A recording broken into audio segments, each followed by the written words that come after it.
الشيطان الرجيم بسم الله الرحمن الرحيم الحمد لله رب العالمين والصلاة والسلام على سيد الأنبياء والمرسلين وعلى أهل بيته الطيبين الطاهرين المعصومين واللعنة الدائمة على أعدائهم أجمعين من يوم عداوتهم إلى قيام يوم الدين. قال الله تعالى في القرآن الحكيم وهو أصدق القائلين: أعوذ بالله من الشيطان الرجيم بسم الله الرحمن الرحيم لقد كان لكم في رسول الله أسوة حسنة لمن كان يرجو الله واليوم الآخر وذكر الله كثيرا. صدق اللہ العلی العظیم. صلوات پڑھیں محمد وآلہ.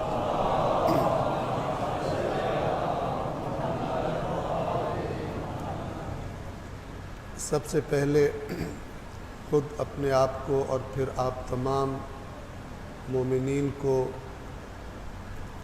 اللہ کے بندوں کو، نمازیوں کو تقوی الہی اور خوف خدا کی تاکید اور نصیحت کرتا ہوں. اللہ تبارک و تعالی نے اور اللہ کے دین کو ہم تک پہنچانے والوں نے، یعنی محمد و آل محمد علیہم الصلاۃ والسلام نے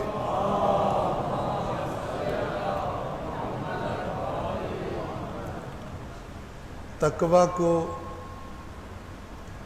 ہمارے سیدھے راستے پر رہنے کے لیے اہم ترین چیز قرار دیا ہے. ہم اس کی بار بار تکرار کرتے ہیں کہ اگر انسان ان آیات کو مد نظر رکھے کہ جن میں اللہ تبارک و تعالی نے تقوی کے اثرات اور تقوی نہ ہونے کے نقصانات بیان کیے، تو بہت ساری غلطیاں جو ہماری زندگی میں آ جاتی ہیں اور ہم یہ سمجھ رہے ہوتے ہیں کہ یہ کر بھی لیا تو بھی کوئی بڑا مسئلہ پیش نہیں آئے گا، تو ان غلطیوں کی اصلاح ہو جائے گی. مثال کے طور پر اللہ تبارک و تعالی جب جنت کا ذکر فرماتا ہے تو خبردار فرماتا ہے کہ جس جنت میں جانے کے مشتاق ہو، اعدت للمتقین، وہ جنت ان کے لیے تیار کی گئی ہے جن کے اندر تقوی موجود ہوتا ہے. بس اگر میں جنت میں جانے کی خواہش رکھتا ہوں تو مجھے خود کو ایسا بنا لینا چاہیے کہ جب میرے آس پاس والوں سے پوچھا جائے تو وہ سادہ زبان میں یہ کہیں کہ یہ انسان ایک نیک انسان ہے، ایک اچھا انسان ہے، شریر نہیں ہے، بے ایمان نہیں ہے، جھوٹا نہیں ہے.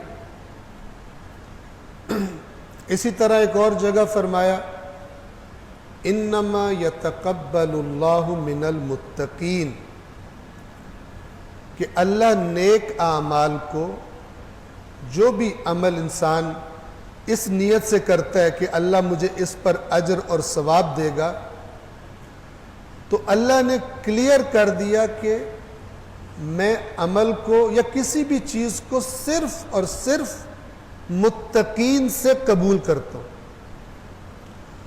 اور راستہ بند کر دیا اس باطل اور غلط فکر کا جو بعض اوقات دیکھنے میں آتی ہے کہ انسان، بعض لوگ جب اپنے دنیاوی معاملات میں ہوتے ہیں تو حرام و حلال کی پرواہ نہیں کرتے. جب کمائی کرنی ہوتی ہے اپنے کاروبار میں، اپنی نوکری میں، حرام و حلال کی اس وقت پرواہ نہیں ہوتی، دین یاد ہی نہیں ہوتا. لیکن جب اپنے دنیاوی مفادات سیدھی انگلی یا ٹیڑھی انگلی سے حاصل کر لیتے ہیں، اس کے بعد ان گناہوں کو بخشوانے کے لیے کوئی ایک آدھا دین کا کام بھی انہوں نے یاد کیا ہوتا ہے، اور وہ اس کام کو کر کے سمجھتے ہیں کہ یہ جو پچھلی بے ایمانی تھی یہ بیلنس ہو گئی، چونکہ ہمیں روایت سنائی گئی ہے جو یہ کام کرے گا اس کے سارے پچھلے گناہ معاف ہو جائیں گے۔ اس قسم کی روایات کو، آیات قرآن کو نظر انداز کر کے ان کا معنی لینا، خود ائمہ اہل بیت علیہم الصلاۃ کے فرامین کو، باقی فرامین کو نظر انداز کر کے ایک یا دو یا چند روایات اٹھا لینا اور سمجھنا کہ یہ کام کرنے سے سارے گناہ معاف ہو جائیں گے، یہ بدترین دھوکہ ہے، روح دین، روح تقوی، روح اسلام کے خلاف ہے۔ اور ایک بڑی تعداد میں لوگوں نے اسی نظریے پر زندگی گزارنے کا پلان بنا لیا، اور ہم بار بار یہ عرض کرتے رہتے ہیں کہ یہ بدترین دھوکہ ہے۔ دین آیا ہی گناہ سے روکنے کے لیے، دین آیا ہی اللہ اور رسول کی اطاعت کروانے کے لیے۔ قُلْ أَطِيعُوا اللَّهَ وَالرَّسُولَ لَعَلَّكُمْ تُرْحَمُونَ، اے رسول کہہ دیجئے اللہ اور اس کے رسول کی اطاعت کرو تاکہ تم پہ رحم کیا جائے۔ چلاکی نہ لگاؤ کہ جہاں پہ تمہارا دل کرے اپنی مرضی کر لو، بعد میں تم نے کوئی جگہ تلاش کی ہو کہ یہ کام کر کے میں پچھلے گناہ بخشوا لوں۔ لہذا اگر کوئی یہ سمجھے کہ اگر میں نے کسی کا حق مارا ہے، کسی کو دھوکہ دے کر میں نے اس سے مال لے لیا ہے، چور بازاری کی ہے، اور اس کے بعد میں حج کر لوں، اس کے بعد میں زیارت پہ چلا جاؤں، تو پھر میں ایسے ہو جاؤں گا جیسے آج دنیا میں آیا ہوں شکم مادر سے، ایسے گناہوں سے پاک ہو جاؤں گا، یہ دھوکے میں۔ اور ہم بار بار عرض کرتے ہیں کہ یہ دھوکہ وہی لوگ کھاتے ہیں جنہوں نے اپنے رسول اور اپنے ائمہ کی نصیحت کی پرواہ نہیں کی اور اپنے دین کی بنیاد اللہ کی کتاب کے بتائے ہوئے واضح اصولوں پر نہیں رکھی۔ میں ایک روایت جو اکثر بیان کرنے کی کوشش کرتا ہوں آپ کے سامنے رکھ رہا ہوں۔ یہ روایت شیخ کلینی رضوان اللہ تعالی علیہ کتاب الکافی کے مقدمے میں لے کر آئے ہیں۔ چند روایات ہیں جن کا موضوع یہی ہے کہ بغیر قرآن مجید کے، قرآن مجید کو بائی پاس کر کے جو دین بنایا جاتا ہے وہ بڑا خطرناک دین ہے۔ اس دین کی کوئی ضمانت نہیں ہے کہ یہ صحیح ہے جو سنا گیا۔ توجہ کیجیے، اس روایت میں جو عرض کیا کہ الکافی کے مقدمے میں آئی ہے، کیا فرمایا امام نے؟ ایک ایک لفظ ہمیں چاہیے کہ ذہن نشین کر لیں۔ فرمایا من لم یأخذ امرنا من القرآن، جس شخص نے ہمارے امر کو، ہماری باتوں کو،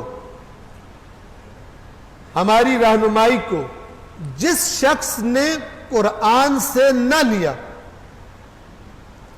کیا مطلب؟ یعنی جو چاہتا ہے ہماری باتیں جانے، اہل بیت رسول کے پیغام کو جو جاننا چاہتا ہے تو سب سے پہلے قرآن مجید میں دیکھے وہاں پر کیا فرمایا گیا۔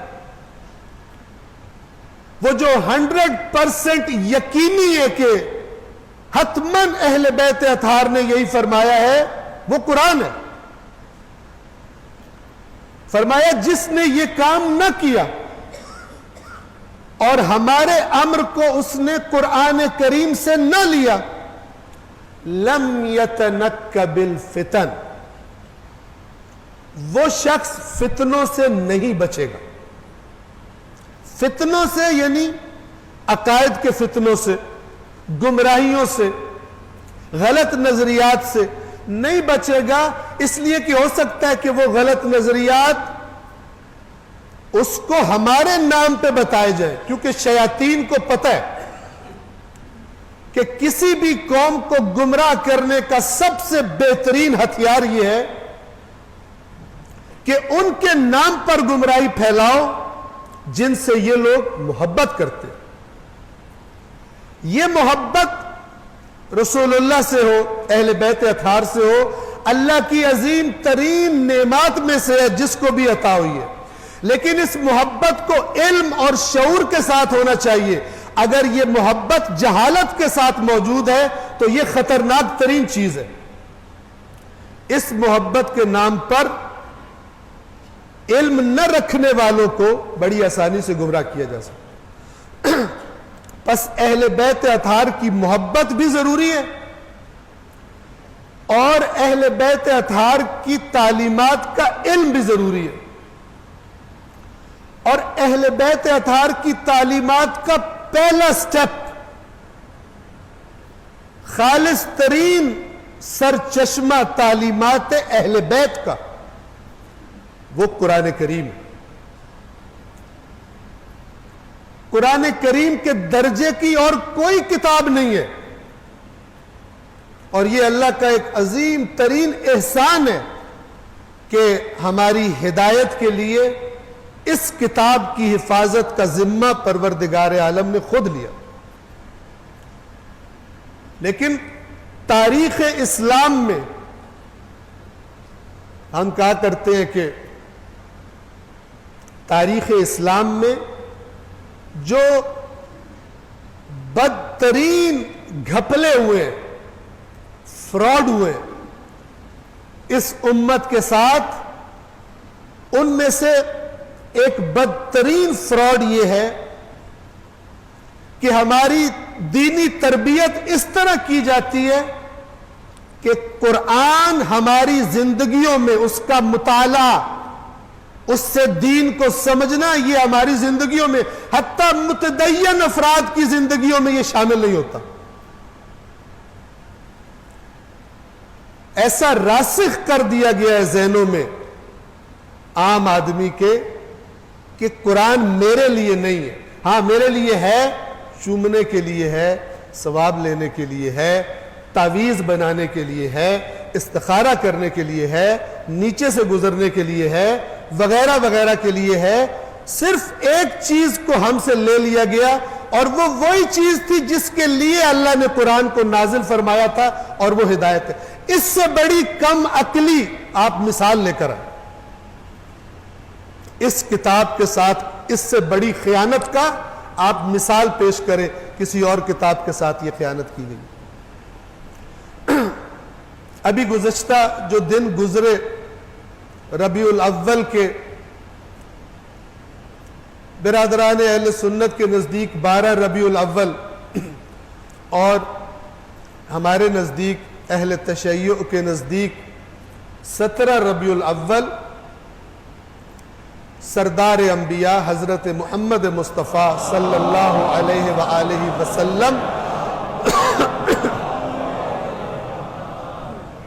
اللہ کے اس عظیم ترین احسان کا یوم ولادت تھا.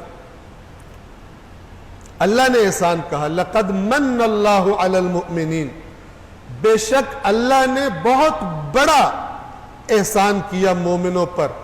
اذ بعث فیہم رسولا من انفسہم، جب اس نے انہی میں سے ایک رسول کو مبعوث فرمایا.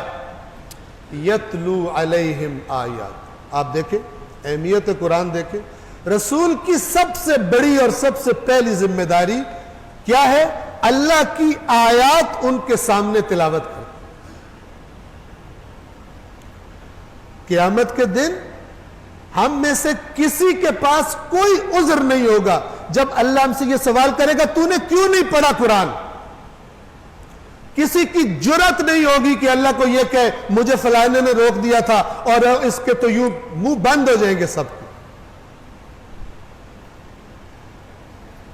کیونکہ اللہ کہے گا، اگر کوئی بندہ کہے کہ قرآن تو بڑا مشکل تھا، جب خداوند عالم یہ فرمائے گا کہ میں نے تو کہا ہوا تھا وَلَقَدْ يَسَّرْنَا الْقُرْآنَ لِلذِّكْرِ، کس کی جرأت ہوئی جس کو میں نے آسان کہا ہے نصیحت کے لیے، کس نے یہ جرأت کی کہ اس کو تمہیں کہے کہ مشکل ہے؟ اور تمہاری جرأت کیسے ہوئی کہ تم میری بات پر کسی اور کی بات کو ترجیح دو؟ کیا جواب دیں؟ یہ اللہ کی گستاخی ہے. کہ اللہ تبارک و تعالیٰ کی بارگاہ میں، یعنی خداوند عالم سب سے بڑا عالم، میرا اور آپ کا اور میری اور آپ کی عقلوں کا خالق، کہ اس سے بہتر کوئی نہیں جانتا یہ عقل کیا سمجھ سکتی ہے اور کیا سمجھ نہیں سکتی. وہ کہہ رہے کہ میں نے تمہاری نصیحت کے لیے اس قرآن کو یقیناً آسان کر دیا ہے. تو ہے کوئی نصیحت لینے والا اور آگے سے اٹھ کے کھڑا ہو کہ یہ تو بڑا مشکل ہے؟ جرأت چاہیے اس کے لیے، یا بہت بڑی جہالت چاہیے اس کے لیے کہ اللہ کی بات کے اوپر کوئی آ کر بات کرے. اور افسوس کہ ہم بجائے یہ کہ اللہ سے پوچھتے، ہم نے سنی سنائی پر زیادہ زور رکھا، جبکہ اللہ یہ فرما رہا ہے. ائمہ کیا فرما رہے ہیں؟ کہ جس نے ہمارے امر کو قرآن سے نہ لیا وہ فتنوں سے نہیں بچے گا. تو اللہ گواہ ہے اس بات پر کہ ان سے سچے اس کائنات میں نہیں تھے. اگر انہوں نے کہا جس نے ہماری باتوں کو قرآن سے نہ لیا وہ گمراہیوں سے فتنوں سے نہیں بچے گا، تو پھر ہم میں سے جو بھی قرآن سے غافل ہے وہ اپنے آپ کو فتنوں کے اندر سمجھے. چاہے جتنی بھی میٹھی لوریاں اس کو سنائی گئی ہیں، چاہے جتنے بھی جنت کے خواب اسے دکھائے گئے ہیں، اگر اللہ، اس کے رسول اور اپنے ائمہ کی نصیحت سے غافل ہے تو سمجھ لے کہ خطرے میں ہے، گمراہیوں کے فتنے میں. کتنی دفعہ اللہ نے قرآن میں فرمایا کہ بہت سارے لوگ ایسے ہیں کہ جو سمجھ رہے ہوتے ہیں ہم بڑے زبردست کام کر رہے ہیں، جبکہ وہ غلط کام کر رہے ہوتے ہیں، گمراہ ہو گئے ہوتے ہیں، اس لیے کہ انہوں نے ٹھیک طریقے سے دین نہیں سیکھا ہوتا. جہاں سے لینا چاہیے تھا وہاں سے نہیں لیا ہوتا. یہ پوری امت کا مسئلہ ہے قرآن سے دوری کا. ایک مثال دوں اور اس پہلے خطبے کو تمام کروں. میں نے شروع میں آپ کے سامنے ایک آیت پڑھی، سورۃ الاحزاب آیت نمبر 21. رسول اللہ صلی اللہ علیہ وآلہ وسلم کے بارے میں ہمارا رویہ، روش کیا ہونی چاہیے. اس معاملے میں بھی سب سے پہلے ہمیں اس رہنمائی کی تلاش میں جانا چاہیے جو اللہ نے خود فرمائی ہے رسول اللہ کے بارے میں، بجائے یہ کہ ہم اپنی مرضیوں سے چیزیں بنا کر اور سمجھیں کہ اس سے رسول اللہ ہم سے خوش ہو جائیں گے. اس سے بڑی بے وقوفی کیا ہوگی کہ ہمیں کیا کرنا چاہیے اللہ سے نہ پوچھے، اس نے بتایا ہو. لیکن وہ چیزیں کہ جو ہماری اختراع ہے وہ اتنی فرنٹ پر آ جائیں، سامنے آ جائیں کہ وہ جو اللہ نے چیز بیان کی تھی وہ گم ہو جائے، وہ پیچھے چلی جائے، وہ سیکنڈری اور تھرڈ ڈگری پہ چلی جائے. اس کی مثال دینا. اللہ نے کیا فرمایا؟ اللہ نے ہمیں حکم دیا لَقَدْ كَانَ لَكُمْ فِي رَسُولِ اللَّهِ أُسْوَةٌ حَسَنَةٌ، بے شک تمہارے لیے اللہ کے رسول کی ذات اقدس میں اسوۃ حسنہ. اسوہ اس چیز کو کہتے ہیں کہ جس کو انسان کاپی کرتا ہے، جس کو فالو کرتا ہے، جس کی پیروی کرتا ہے، اس چیز کو اسوہ کہا جاتا ہے. تو اللہ نے کیا فرمایا؟ تمہارا اسوہ کون ہونا چاہیے؟ اللہ نے فرمایا میں تمہیں بتا رہا ہوں یقیناً میرے رسول کی ذات میں تمہارے لیے زندگی گزارنے کا خوبصورت نمونہ موجود ہے. ہم اگر اپنی زندگیوں کو، ہم جتنے یہاں پہ بیٹھے ہیں، آپ سوچیں کہ زندگی میں کتنے موقع آئے آپ کے لیے جب آپ نے کسی کو دیکھا اور آپ کا دل کیا کاش میں بھی ایسا ہی بن جاؤں. ایک غریب آدمی ایک امیر کو دیکھتا ہے، اس کا دل کرتا ہے میں ایسا بن جاؤں. ایک لڑکا، ایک کرکٹ کا شوقین ایک پلیئر کو دیکھتا ہے وہ بڑی اچھی اننگز کھیلتا ہے, اس کے اندر تڑپ پیدا ہوتی ہے کاش میں ایسا بن جاؤں. ایک بے سرا ایک سریلے کو سنتا ہے, کہتا ہے کاش میں بھی ایسا سریلا بن جاؤں. کتنی دفعہ زندگی میں ہمارے ساتھ یہ ہوا ہوگا, ہم نے کسی کو دیکھا ہو, بعض اوقات کوئی فلم ڈرامہ دیکھا, دل کیا میں بھی اس ایکٹر کی طرح بن جاؤں. جیسے یہ ایک اکیلا 50 بندوں کو مار کے اور ہیرو بنا کھڑا ہے, میں بھی ایسا ہی ہوں. دل کرتا ہے. اور جب بعض اوقات مووی دیکھ کے باہر نکلتے ہیں تو اپنے آپ کو وہ ہیرو ہی سمجھ رہے ہوتے ہیں. چال میں بھی تھوڑی تبدیلی ہوتی ہے, فلان ہوتی ہے, بات میں بھی کوشش کرتے ہیں اس کو کاپی کریں. ہر کسی کو کاپی کرنے کا دل کرتا ہے, ہمارا رسول اللہ کو کاپی کرنے کا دل کیوں نہیں کرتا؟ ہمارے اندر یہ خواہش اور جذبہ کیوں نہیں ہے؟ یہ تو بہت جذبہ ہے رسول اللہ شفاعت کرے ہماری, یہ تو بہت جذبہ ہے کہ ان کے صدقے ہماری حاجات پوری ہو, لیکن ان کو فالو کرنے کا دل کیوں نہیں کرتا؟ جیسے کسی کرکٹر کو, کسی سنگر کو, کسی ایکٹر کو, کسی امیر آدمی کی طرح بننے کا ہمارا دل کرتا ہے. کبھی ہم نے سوچا رسول اللہ کو فالو کرنے کا ہمارا دل کیوں نہیں کرتا؟ اس لیے کہ ہمارا ٹریک تھوڑا سا بدل دیا گیا, ہماری ٹرین کا کانٹا بدل دیا گیا.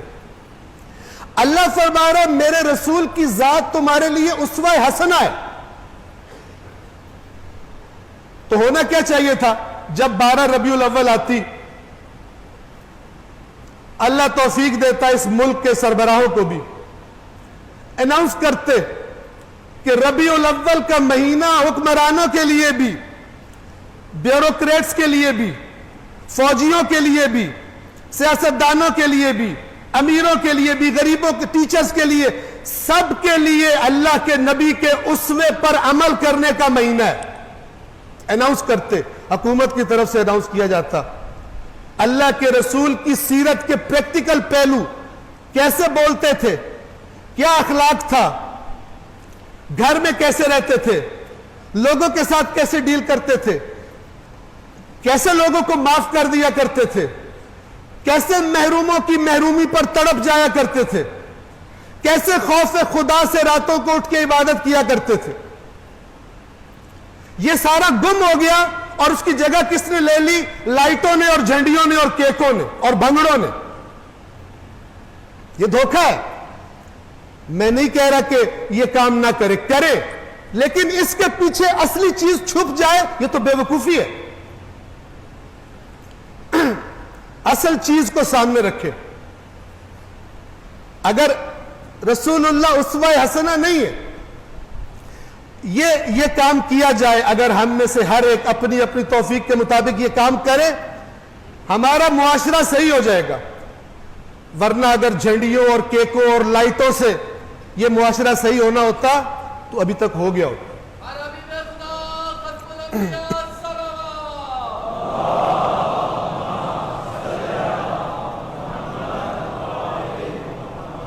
تمام کرتا ہوں یہیں پر. لَقَدْ كَانَ لَكُمْ فِي رَسُولِ اللَّهِ أُسْوَةٌ حَسَنَةٌ.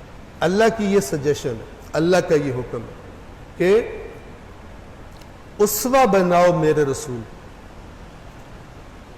تب بھلائی کی توقع رکھو, اللہ کے رحم کی توقع رکھو, اپنے معاملات کے اصلاح کی توقع رکھو. لیکن میں نے کہا شیاطین کیا کرتے, انہی کے نام پر ان کی بتائی ہوئی باتوں کو پیچھے کرنے کے لیے اور چیزیں لا کے سامنے رکھ دی جاتی ہیں, اور عوام الناس سمجھتے ہیں کہ اللہ اور اللہ کا رسول ان کاموں سے خوش ہوگا. ہم اسے کہا کرتے فیڈر کی جگہ خالی چوسنی پہ لگا دیتے کہ جس کو چوستا بھی رہے بچہ تو اس میں سے دودھ کا ایک قطرہ بھی برآمد نہیں ہونا. تمام کرتا ہوں. وَلَقَدْ يَسَّرْنَا الْقُرْآنَ لِلذِّكْرِ. اب یہ میں نے آپ کے سامنے آیت پڑھی, اس میں کیا مشکل ہے سمجھنے میں؟ اللہ تبارک و تعالی قرآن کریم اور فرامین محمد و آل محمد کو پڑھنے کی محبت اور عشق ہم سب کے دلوں میں پیدا فرمائے. بسم اللہ الرحمن الرحیم. والعصر ان الانسان لفی خسر الا الذین آمنوا وعملوا الصالحات وتواصوا بالحق وتواصوا بالصبر.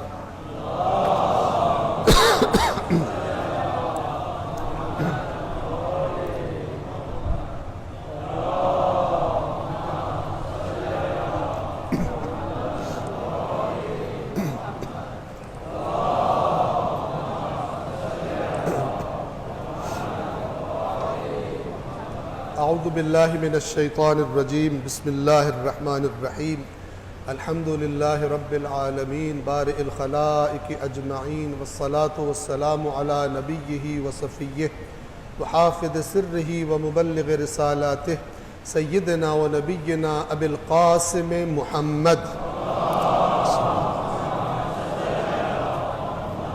وعلى أمير المؤمنين علي بن أبي طالب وعلى فاطمة الزهراء سيدة نساء العالمين وعلى الحسن والحسين سيدي شباب أهل الجنة وعلي بن الحسين ومحمد بن علي وجعفر بن محمد وموسى بن جعفر وعلي بن موسى ومحمد بن علي وعلي بن محمد والحسن بن علي والخلف القائم المهدي المنتظر صلوات اللہ وسلامہ علیہم اجمعین اللہم اغفر للمؤمنین والمؤمنات والمسلمین والمسلمات الاحیاء منہم والاموات تابع بیننا وبینہم بالخیرات انک مجیب الدعوات انک علی کل شیء قدیر صلوات پڑھیں محمد والے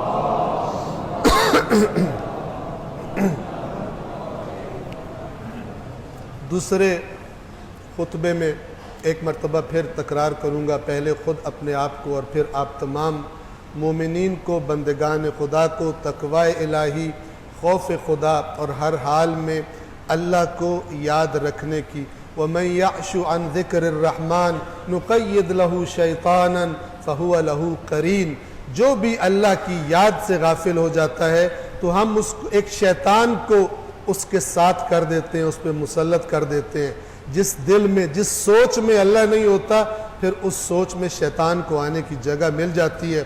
وَإِنَّهُمْ لَيَصُدُّونَهُمْ عَنِ السَّبِيلِ وَيَحْسَبُونَ أَنَّهُمْ مُهْتَدُونَ، اور پھر وہ شیطان انہیں سیدھے راستے سے روکے رکھتے ہیں جبکہ وہ سمجھ رہے ہوتے ہیں کہ ہم تو بڑی ہدایت کے راستے پر جا رہے ہیں۔ تو پروردگار عالم اپنے معاملات میں، اپنے ہر معاملے میں اللہ کی ذات کو شامل رکھنے کی اور اس سے حیا کرنے کی اور اس کا لحاظ رکھنے کی ہم سب کو توفیق عطا فرمائے۔ ایک دو مختصر اشارے کرنا چاہتا ہوں۔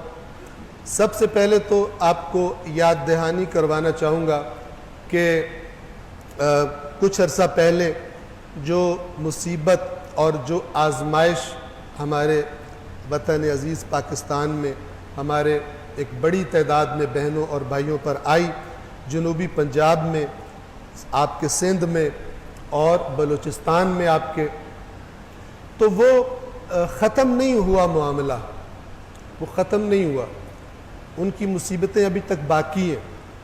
یہ ضرور ہے کہ مثلا پانی بہت ساری جگہوں سے تھوڑا تھوڑا پیچھے چلا گیا، لیکن آپ اس بات کو مد نظر رکھیں کہ ان کے گھر بہہ گئے، ان کی جو زندگی گزارنے کے اسباب تھے وہ بہہ چکے، جانور جو ہے مر گئے، فصلیں تباہ ہو گئی، باغات تباہ ہو گئے، اس کے بعد وہ زمین ایک عرصے تک اس قابل نہیں ہے کہ اس پہ دوبارہ فصلیں کاشت کی جا سکے، اور جس نے فصل کاشت کرنی ہے اس کو بھی پیسے چاہیے، اس نے جو فصل اٹھانی تھی وہ تو چلی گئی، جو نئی کاشت کرنی ہے اس کے لیے پیسے چاہیے۔ اسی طرح پانی کی وجہ سے جو آپ کو پتہ ہے کہ بہت ہی خونی قسم کا مختلف قسموں کے مچھر جو وہاں پہ پیدا ہوئے، جو لوگ جن کو اللہ نے حس عطا کی ہوئی ہے اور احساس عطا کیا ہوا ہے اور وہ ان ٹچ ہیں کہ سندھ کے اندر اور بلوچستان کے اندر اور جنوبی پنجاب کے اندر کیا حالات ہیں، ان کو معلوم ہے کہ ان کی مصیبت ختم نہیں ہوئی۔ تو میں نے پہلے بھی عرض کیا تھا، آخری جو یہاں پر جمعہ پڑھانے کی توفیق ملی تھی، پھر آپ کی خدمت میں عرض کر رہا ہوں، یاد رکھیے آزمائش فقط ان کی نہیں ہے، آزمائش ہماری بھی ہے۔ مصیبت فقط ان پر نہیں آئی، اس مصیبت کو اپنی مصیبت سمجھیں۔ اللہ تبارک و تعالی نے یہ دنیا اور اس کے اندر آنے والے نشیب و فراز اور مصیبتیں یہ بندوں کی آزمائش کے لیے بنائی ہیں۔ فَأَمَّا الْإِنسَانُ إِذَا مَا ابْتَلَاهُ رَبُّهُ فَأَكْرَمَهُ وَنَعَّمَهُ فَيَقُولُ رَبِّي أَكْرَمَنِ وَأَمَّا إِذَا مَا ابْتَلَاهُ فَقَدَرَ عَلَيْهِ رِزْقَهُ فَيَقُولُ رَبِّي أَهَانَنِ۔ اللہ، یہ سورۃ الفجر کی دو آیات ہیں کہ جب انسان کو اللہ تعالیٰ دیتا ہے اس طرح آزماتا ہے، دے کر آزماتا ہے، تو کہتا ہے اللہ نے تو بڑے کرم کر دیے ہیں اور مجھ پر میری بڑی عزتیں بڑھا دی ہیں. اور جب اللہ اس کو آزماتا ہے، تھوڑی سی چیز تنگ کر لیتا ہے، تو کہتا ہے اللہ نے تو مجھے ذلیل کر کے رکھ دیا ہے، میرے ہاتھ پہلے تو کچھ چھوڑا نہیں ہے.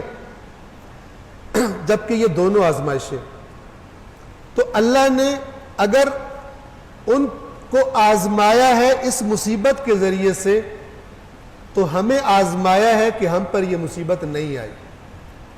اور اس آزمائش میں کامیابی تب ہے، ہر ایک سے، جتنے بھی آپ یہاں پہ تشریف فرمائیں، کہ آپ کا نام اللہ کے ریکارڈ میں اس فہرست میں ہونا چاہیے کہ جن لوگوں نے اپنی، جو اللہ نے ان کو رزق دیا تھا، اس میں سے ان مصیبت زدہ بہنوں اور بھائیوں کی مدد کی ہے.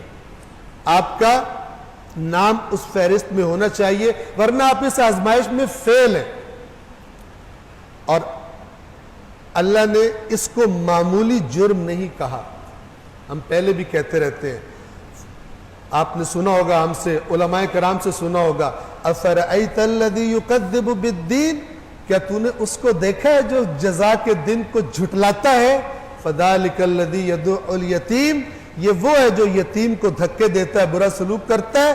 اور یہ سنیں، وَلَا يَعُدُّ عَلَىٰ طَعَامِ الْمِسْكِينِ، اس کو مسکین کی، بھوکے کی، جس کے پاس وسائل زندگی نہیں ہے، اس کو اس کی پرواہ ہی کوئی نہیں.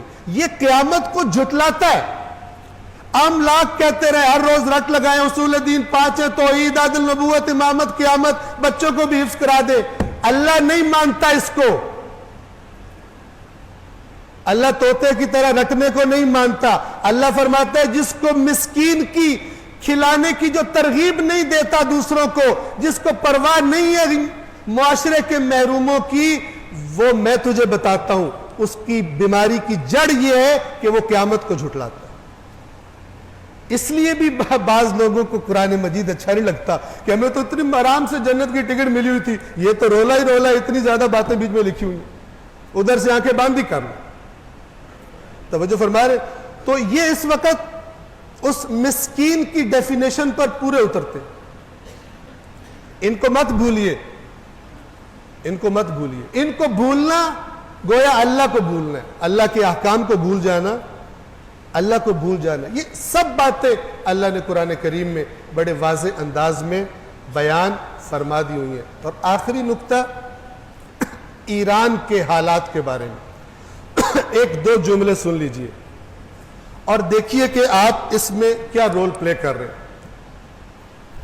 سب سے پہلے تو یہ جان لیں کہ جب سرزمین ایران پر انقلاب اسلامی رونما ہوا تھا، تو وہ تمام دین دشمن طاقتیں کہ جو یہ سمجھ رہے تھے کہ ہم نے دین کے تابوت میں آخری کیل ٹھوک دیا ہے، دین کو ہم نے معاشرے سے نکال دیا، دین کو ہم نے ختم کر دیا، اب یہ اپنی اپنی مسجدوں میں، گردواروں میں، چرچز میں، فلان میں یہ جائیں جہاں وہ ٹکرے مارنی ہے. سوسائٹی سے، معاشرے سے دین کا کوئی تعلق نہیں ہے. یا دوسرے لفظوں میں اللہ تبارک و تعالی کو انسانوں کی زندگیوں کا قانون دینے کا کوئی اختیار نہیں ہے. جب یہ لوگ بڑے خوش تھے تو اس وقت انقلاب اسلامی رونما ہوا اور پوری قوت کے ساتھ اور پوری ہیبت کے ساتھ ڈٹ کے کھڑا ہو گیا ان کے سامنے. اور یہ پوری تاریخ جو انقلاب کی ہے، اس میں آپ دیکھیں بدترین پابندیاں، بدترین اندرونی اور بیرونی سازشیں، اور حتیٰ کہ بعض سو کالڈ مسلمان حکمران کہ جو مسلمان کے نام تو رکھتے ہیں لیکن ان کی عملی زندگیاں اسلام سے کوسوں دور ہے، کبھی کبھی کوئی سٹنٹ کر لیتے ہیں اپنی مسلمان عوام کو بے وقوف بنانے کے لیے. ان سب نے آج تک کوشش کی کہ ایران کی اس اسلامی حکومت کو ختم کیا جا سکے. وقت نہیں ہے، چونکہ وقت تمام ہے، تو یہ اپنی پوری تیاریوں کے ساتھ اس بات کے منتظر تھے کہ کوئی بہانہ ملے اور یہ پھر اپنے لوگوں کے ذریعے سے اس کو اور اچھالیں. آپ دیکھیں عالمی استکبار اور عالمی میڈیا کی منافقت دیکھیں. ایران میں ایک خاتون کی ہلاکت ہوئی، ایسے لگا جیسے پوری انسانیت قتل ہو گئی. لیکن فلسطین میں ہر روز قتل ہو رہے. یہ گونگے، فلسطین کے بارے میں یہ اندھے. کشمیر میں جو مارے جاتے ہیں وہ انسان نہیں ہیں. توجہ فرما رہے ہیں. جہاں پر مثلا امریکہ بہادر حملے کرتا ہے، مارتا ہے مسلمانوں کو، وہ نہیں ہے، وہ انسان نہیں ہے. لیکن ایران کے اندر ایک خاتون کی، اس کی اپنی تفصیلات ہے، وہ ہلاکت ہو گئی، وہ بہت بڑا جرم ہو گیا. اور بہت سارے لوگ ناسمجھی میں اسی دینی حکومت کو ضرب لگانے کے درپے ہیں. میں اتنا کہوں گا پروردگار ہمیں توفیق دے کہ ہم حقائق کو دیکھ سکیں. اگر خدا نہ کرے اس حکومت کو کوئی مشکل پیش آتی ہے، یہ پوری دنیا میں دین پر ضرب لگے گی اور دین دشمن طاقتوں کی کامیابی ہوگی. آپ چاہے کوئی اختلاف بھی رکھتے ہوں گے ان کی پالیسی سے، لیکن بڑے سینیریو میں دیکھیں. پروردگار ہمیں فتنوں سے بچنے کی اور صحیح راہ پہ چلنے کی توفیق عطا فرمائے. بسم اللہ الرحمن الرحیم. قل هو اللہ احد اللہ الصمد لم یلد ولم یولد ولم یکن له کفوا احد. صدق اللہ العلی العظیم. والسلام علیکم ورحمۃ اللہ وبرکاتہ.